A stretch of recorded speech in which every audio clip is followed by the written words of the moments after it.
Hi all. Sorry for the late video. I didn't want to review the game last night. I've been really busy at work today, so this is the first time I've had a chance to actually sit down and kind of put my thoughts together as to how I felt about yesterday. Obviously disappointed.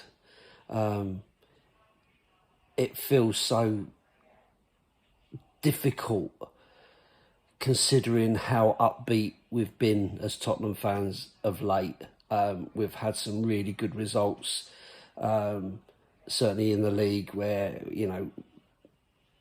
it's kind of felt that things was improving, players were trying harder and so on, and I think that thinking about it, that's still true, right? We have improved under Conte. We are doing better than we were doing. We are still within touching distance of top four and all that kind of stuff. But to a certain extent, I think it's a false position, because obviously we haven't played many top teams in that period, and coming up against Chelsea yesterday was always going to be a real test. And it's a bit difficult at the moment for the manager, isn't it? Because he's now got to think about, players for that game, players for the weekend, players for next week, and now we've got the Leicester game being added into the mix. I mean, we've got an awful lot of fixtures in a squad that, is going through some issues. There are a lot of players that we don't feel are of the right quality, and I'm sure that Conte can see that as well. But obviously he's working on who he can trust, who he feels is trying, who he feels is working hard for him and is bought into his way of going. So, I guess it's a tough choice for the manager. And you can't legislate for basic errors in the game, can you? The first goal, sloppy pass across your back line. It's the passes we do constantly, and you see it all the time from lots of teams. But when you're playing a top team like Chelsea, you've got to be alive. You've got to be alive for that. The reality is, okay, even if the second goal was a freak accident. I mean, okay, the commentator said, oh, he should have been heading it out for a corner or whatever. Listen, he's heading it away from goal. The fact that it hits one of his players and goes in, you cannot persecute the guy for that, right? That's just one of those things. Yeah, with hindsight, you can always say, oh, I'll take the safe option and all the rest of it. But, depending on the angle of the ball, how it's coming in, blah, blah, blah, it's where you're headed, right? So I wouldn't get so caught up about the second goal. I think that's a freak accident that could have happened. Going back to the first goal, what annoys me about that is that you could see absolutely straight away that Chelsea were up for it. They really wanted to win that game. They wanted to put us to the sword. They wanted to put us to the sword early, and they were all over us. And as the game went on, really painful to have to say this, but they looked good. They were quick to the ball. They were hunting impact. Every time one of our players got the ball, there was three of Chelsea players around them.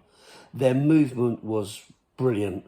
Their movement off the ball. They were moving around for each other, one-touch passing, quick as you like, and we couldn't cope with it. We were like rabbits in the headlights. We just could not see the wood for the trees. We're just looking at them and watching them play around us.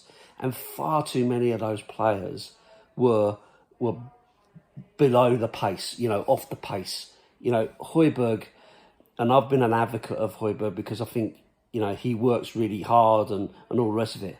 But are we being fooled by just all of his passion? He's got so much passion and heart, and we love that. But are we seeing the guy who's getting caught out when it comes to really difficult situations? Because He's not really doing the defensive work and saving us. He's not playing the balls forward and getting attacks going on. He's kind of caught in no man's land and not kind of getting anywhere. We are back to that same thing that I'm constantly calling out about lack of creativity. It's absolutely diabolical.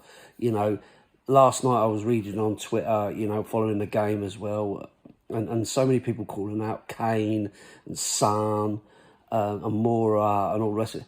There's no service. There's no service to these guys. There's nobody calm on the ball who can spread the play, who can pick a pass, who can ghost past people. It's just not happening. Everything's going down the wings and invariably always down the right-hand side.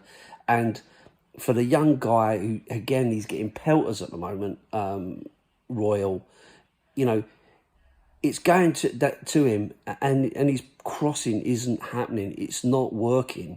He's not getting the ball in across. He's not getting it into the areas where the strikers want it. So, of course, they're going to drop deep. They're going to try and push back. Well, when you move them back like that, there's no one to be up front to take the chances. And I just think, you know,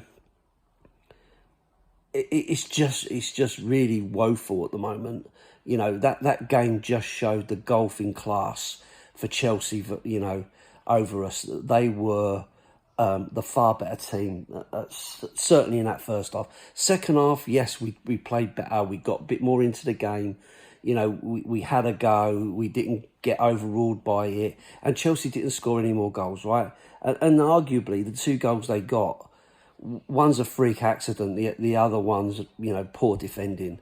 You know, without that, you know, you would say you were on an even kill, you know, and you're looking at the opportunities they had and the misses they had.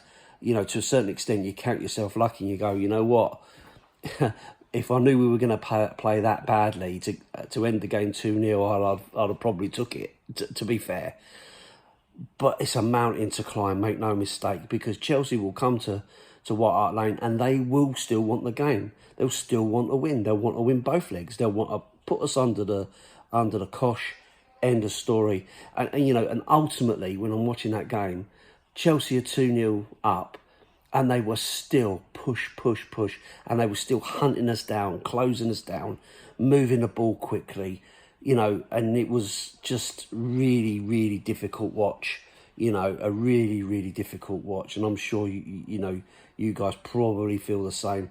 The bright spark for me was the fans. I thought the fans were fantastic, you know, they sang their hearts out the whole way through that, and all you could hear was the Tottenham fans, pretty much. So, you know, it was great to hear, you know, on the telly, you know, I'm not an advocate of some of the songs we sing and singing songs about being a murderer and all the rest of it. I'm you know, I think that it's a difficult one, isn't it? But, you know, but the fans are singing, the fans are supporting the team, you know, and that's what those players will have wanted to keep pushing them on. You know, the only other thing I would say, you know, when you look at it, Brian Hill, you know, he came on, he was bright, he was pushing, he was really trying, had a good run down that left side. He looked all right, you know, but probably coming on far too late to make a real impact on the game. Once again, Ndombele come on, did absolutely jack, like literally nothing in my opinion. I was like, what's the point of this guy? You know, it's just not working at all for him. And I just don't know what the answer is. You know, for me, he's got to go. Lo Celso, got to go. You know, Doherty, again, another poor game. Why he's out on the left-hand side, I honestly don't know. I guess because they're resting Reguilon. But surely the weekend is the time to rest him against Morecambe, maybe. You know, I mean, you know, in Conte we trust, right? The guy's the manager. He's got to make these kind of decisions. And until he's got any kind of signings in or whatever that's going to happen, then you've got to trust him to do what he can with the squad that he's got. But it does seem an odd decision to me to have him out on the left. But as I say, you know, maybe it's just about who he feels he can trust, who he feels is brought into his mythology, who he feels is going to work for him. And maybe Doherty is one of those players that is showing that willing, you know. But again, you know, a big month for us in this transfer window. I'll say it again, I don't honestly think we'll get lots of signings in. I think it's a really difficult month for that sort of thing. We desperately need some creativity in that team, if nothing else. You know, if we could bring in an attacking midfield player or playmaker, I'd almost be happy with that. You know, I'd almost be happy with that. You know, defensively, Dyer's out because he's got COVID, presumably. And we wouldn't be saying this very many weeks ago. He's been good for us. He's been solid for us. So it'd be good to have him back. Romero's coming back, who's again has been good for us. So you've got to think to yourself, well, you know, there is some stability in there. Winks having a bit of a better run. Skippy still doing, you know, doing okay. I still just think we need somebody in there who's going to calm it down, move the ball quicker, ping the passes, feed the front three. That for me is the real missing link. You know, I think we've got enough wide players in Son, in Lucas, in Hill, you know, in Bergwijn. They may not all be the best. They may not all be what we want, and we may want to improve on those. But we've got players in those positions, you know. For me, the one thing we are absolutely missing is someone with some creativity. Someone's going to do something different, you know. Hopefully Sessegnon can come back because, you know, for the couple of games that I've seen him play this season, he played really well, and it's just disappointing that he's been injured. So I mean, there is some players in those positions that are okay. You know, I'm not saying that they're the best. I'm not saying that, you know, but what I'm saying is you've got to have something where you're missing something desperately rather than, you know, just, you know, upgrading, great, but you still got to fill that hole, you know. So for me, that's the biggest shout out, you know. Listen, the tie's not over. We've still got the game at White Hart Lane to play. Let's get over this game at the weekend against Morecambe. Hopefully we can get some rest for some of the players in that game. And again, I'm not a big advocate of resting players, you know, for games. But someone like Morecambe, you really should be able to do with some of the other players. But for me, we have the quality on the bench just in case, or we start them and then get them off early, you know, something along those lines, you know.